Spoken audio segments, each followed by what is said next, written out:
पापा की मौत के बाद उसके घर में कमाने वाला कोई नहीं था। माँ, मैं कहीं नौकरी कर लेती हूँ। तू तो पढ़ी लिखी भी नहीं है, तुझे कहाँ नौकरी मिलेगी। माँ, मुझे जो भी काम मिलेगा मैं कर लूंगी, सफाई वगैरह भी। देखते हैं, पहले तू काम तो ढूंढ। मीना काम ढूंढने के लिए बाजार में घूमने लगी। दीदी, आपके पास कोई काम है क्या? नहीं है।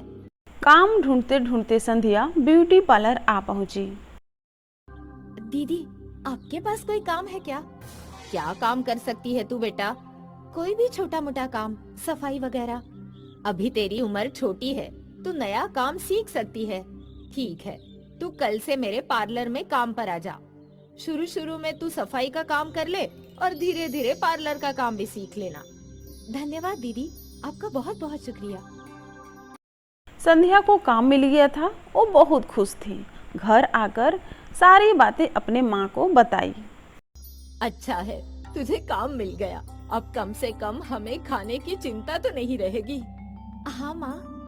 अगले दिन संध्या पार्लर पहुंची। पार्लर पहुंचकर सबसे पहले वो सफाई की काम की और उसके बाद बैठकर देखने लगी कि शिक्षा कैसे काम करती है। संध्या, उस स्टीमर को ऑन कर दे। जी दीदी। शिक्षा ने संध्या को छोटे मोटे काम देने लगी और कुछ दिनों बाद शिक्षा ने संध्या को काम सिखाना शुरू किया। ये स्ट्रेटनर है, इसे ऐसे पकड़ते हैं और इसका टेम्परेचर लो से मीडियम ही रखना है। हाई पे बाल जल सकते हैं। जी दीदी। संध्या जल्दी जल्दी काम सीख रही थी। एक ही महीने में संध्या बहुत कुछ सीख गई। बेटा, इनका फेशियल कर दे। हाँ दीदी। संध्या काम सीख चुकी थी और शिक्षा ने उसकी पगार बढ़ा दी। ये ले बेटा, इस महीने की पगार। हमेशा से ज्यादा पगार पाकर संध्या बहुत खुश थी। ये लो माँ, इस बार दीदी ने मुझे ज्यादा पगार दी है। अच्छा है बेटा, बहुत अच्छा है। तू इन पैसों से तेरे लिए कुछ कपड़े खरीद ले। जी, मैं अपने लिए और आपके लिए भी कपड़े खरीदूंगी। संध्या जैसे जैसे काम सीखती जा रही थी, शिक्षा वैसे वैसे उसकी पगार बढ़ाती जा रही थी। संध्या बहुत खुश थी। 2 साल बीत गए। एक दिन संध्या जब अपने घर लौट रही थी तो उसके घर एक मेहमान आए थे। बेटा, ये तेरे दूर के मामा हैं। प्रणाम मामा। प्रणाम बेटा। ये तेरे लिए बहुत अच्छा रिश्ता लाए हैं। वैसे भी तेरी शादी की उम्र हो ही गई है। पर माँ, अगर मैं शादी करके चली गई तो आपका क्या होगा? तू मेरी फिक्र मत कर, मैं अपना खुद देख लूंगी। तेरे पापा यहाँ होते तो अब तक तेरी शादी हो चुकी होती। तेरे लिए अच्छा रिश्ता आया है, बस तू इसे ठुकरा मत।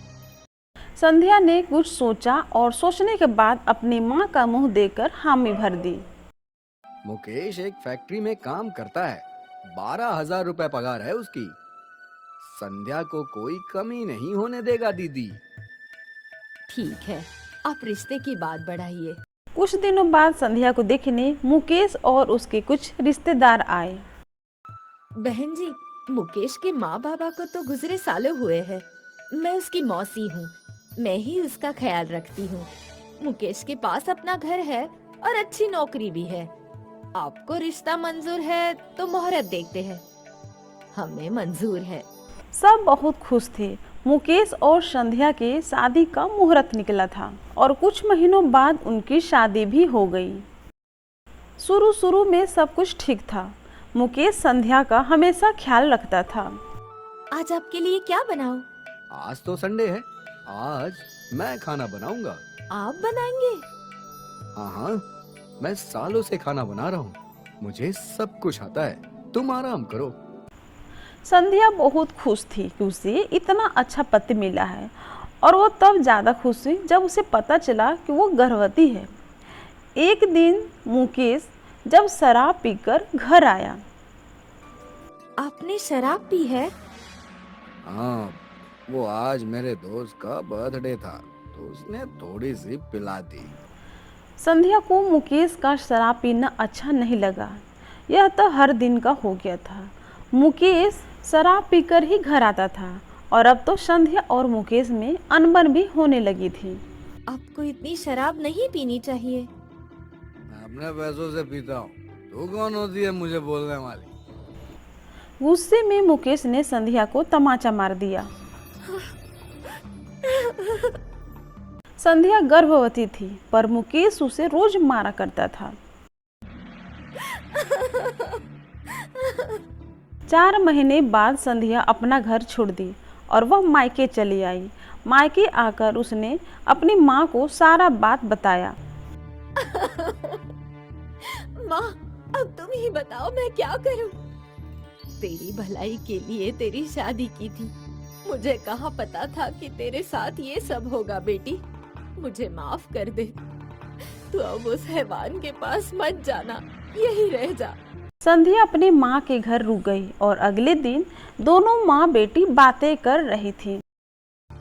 माँ, मैं सोच रही हूँ पार्लर का जॉब वापस ज्वाइन करूँ।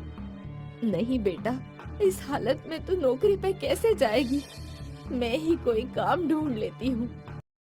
तभी संध्या को एक आइडिया सूझा। माँ, अगर मैं घर में ही पार्लर खोल दूँ तो मैं घर में अपना ख्याल भी रख पाऊंगी और आपको भी काम करने की जरूरत नहीं। ये तो तू कर सकती है। उसी दिन संध्या और मीना ने पार्लर का सारा सामान खरीद लिया और घर के एक कमरे में पार्लर खोल दिया और घर के बाहर पार्लर का बोर्ड लगा दिया।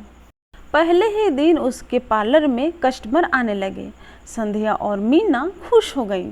संध्या अच्छा काम करती थी, इसीलिए कस्टमर वापस आया करते थे और धीरे धीरे उसका ब्यूटी पार्लर चल पड़ा। गर्भवती होने के बाद भी संध्या 10-10 घंटे काम किया करती थी।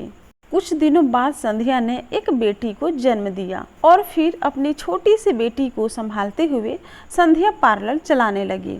संध्या के जीवन में अभी भी एक संघर्ष था, पर उसके पास एक रास्ता था जिससे वे अपनी और अपनों की जिंदगी बेहतर बना रही थी। 5 साल बाद संध्या ने कड़ी मेहनत करके अपना सैलून खोल दिया